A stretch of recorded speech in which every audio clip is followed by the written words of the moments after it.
Restons au chapitre de la défense et de la sécurité.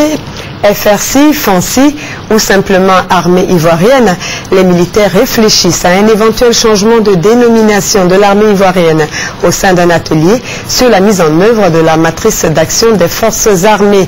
Objectif, permettre le bon fonctionnement de l'armée. Reportage Alvara Sall.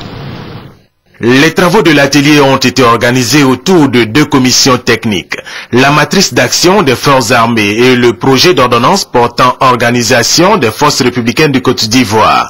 Concernant la matrice d'action, les participants ont examiné l'ensemble des actions à mener, le fonctionnement des armées, la reconstruction du patrimoine, la sécurisation des scrutins à venir, la révision des accords de coopération militaire entre la Côte d'Ivoire et la France. Quant à l'ordonnance portant organisation des forces républicaines de Côte d'Ivoire, l'atelier a noté la création des forces spéciales par décret. Relativement à leur dénomination, des propositions ont été faites. Les propositions examinées sont Armée ivoirienne, Armée nationale de Côte d'Ivoire, Armée républicaine de Côte d'Ivoire, Force armée de Côte d'Ivoire. La Commission a accordé sa préférence au retour à l'ancienne dénomination FANCI, Force armée nationale de Côte d'Ivoire.